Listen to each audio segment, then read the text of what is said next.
Deux. Bonjour à tous et bienvenue sur Développement facile. Dans ce nouveau cours, vous allez apprendre à utiliser la classe Array en JavaScript et en PHP. C'est une classe très importante, je vous l'ai dit, les tableaux, c'est quelque chose dont on se sert très souvent en programmation. Donc un petit rappel, HTML5 en fait c'est une combinaison de JavaScript, PHP, CSS et MySQL. À quoi ça sert JavaScript? Ça permet de rendre vos pages web interactives. C'est-à-dire avec JavaScript, vous pouvez contrôler les formulaires, faire apparaître ou disparaître des menus, créer des fenêtres, adapter une page web à une résolution d'écran, par exemple le site qui s'affiche sur un ordinateur, sur un smartphone, sur une tablette. Vous pouvez manipuler des éléments HTML, créer des animations et même des jeux à combiner à JavaScript, enfin avec l'HTML5, tout ça. JavaScript, PHP, CSS et MySQL. PHP et MySQL, ils fonctionnent ensemble. Ça permet de stocker et d'ajouter des informations dynamiques sur une page internet. Et CSS, lui, s'occupe de toute la mise en forme d'une page web, donc d'un jeu JavaScript ou autre. Alors revenons, rappelez-vous les cours précédents sur les principes de programmation. JavaScript possède quelques particularités. C'est l'utilisation, ensemble nous allons voir l'utilisation des types de données, les tableaux, les chaînes de caractères et les booléens avec JavaScript.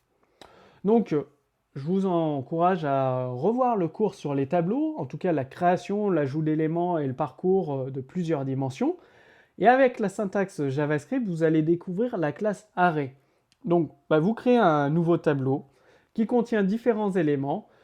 Comme d'habitude, vous avez une propriété Lange qui vous renvoie le nombre d'éléments dans le tableau. Et ensuite, il ne vous reste plus qu'à parcourir votre tableau avec une boucle for. Et ça va vous permettre d'afficher les différents éléments du tableau. Rappelez-vous, l'index d'un tableau, la première position d'un tableau, c'est 0. Faites attention, c'est une erreur que font souvent les débutants, c'est-à-dire qu'ils oublient que le tableau commence à 0 et après il y a un décalage lorsqu'ils affichent le contenu de leur tableau. Bon, vous avez différentes méthodes dans la classe Array. Donc ces méthodes, split, unshift, push et indexOf, elles sont disponibles avec la classe Array de JavaScript, elles existent aussi en ActionScript, et elles existent sûrement dans d'autres langages de programmation, et dont le vôtre sûrement. Donc aSplice, ça permet de supprimer un élément d'un tableau. Donc vous spécifiez en premier paramètre l'index, et ensuite le nombre d'éléments d'un tableau à supprimer. Donc vous pouvez supprimer 1, 2, 3, 4 ou 5 éléments d'un seul coup d'un tableau à partir de la position index que vous avez choisi ici, donc l'index ici. Unshift, ça ajoute des éléments au début du tableau, c'est-à-dire que là vous allez ajouter l'élément orange au début de votre tableau.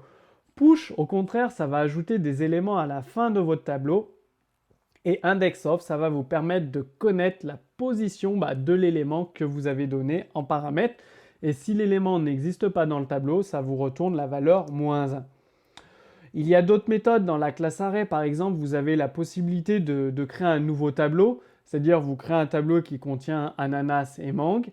Et vous pouvez assembler ces deux tableaux, à fruits et à fruits nouveaux.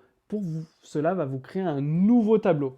Donc comme je vous le dis, la méthode concat, ça assemble le contenu de deux tableaux et ça vous retourne un nouveau tableau, tout en sachant que le tableau de départ à fruits n'est pas modifié. La méthode toString, ça renvoie tous les éléments du tableau. La méthode join, ça renvoie une chaîne de caractères qui contient tous les éléments du tableau. Et remarquez, vous pouvez ajouter un paramètre optionnel, donc un séparateur, pour séparer par un tiret tous les éléments de votre tableau. Donc je vous le rappelle, un tableau commence à la position 0.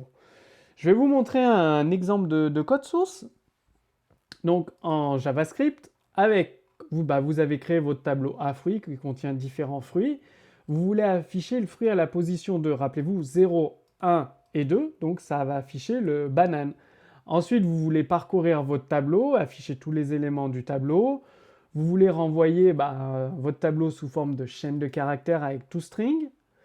Là, vous supprimez deux éléments dans le tableau à partir de la position 0, 1, 2. Donc ces deux éléments. Et ensuite, vous ajoutez au début de votre tableau orange, à la fin de votre tableau banane, et vous pouvez concaténer deux tableaux. Donc là, c'est un exemple de code source en JavaScript. Ça vous montre justement comment utiliser la classe array en JavaScript. Bon, comme je vous l'ai dit, la syntaxe est légèrement différente suivant le langage de programmation que vous utilisez, que ce soit du Java, de l'ActionScript. Bon, dans le C, c'est encore un petit peu différent, la gestion des tableaux. Et la classe array elle simplifie énormément la manipulation des tableaux. Bon, sachez que array n'existe pas en C. Et donc, les tableaux sont très pratiques pour stocker et organiser des informations, parcourir une collection de données, par exemple. Donc là, vous trouverez un exemple de code source directement sous ce cours vidéo. Et je vous encourage, comme d'habitude, à utiliser les tableaux dans votre langage de programmation, parcourir des collections de données, manipuler des objets avec les tableaux. Posez-moi vos questions sous ce cours directement et je vous dis à très bientôt pour le prochain cours sur développement facile.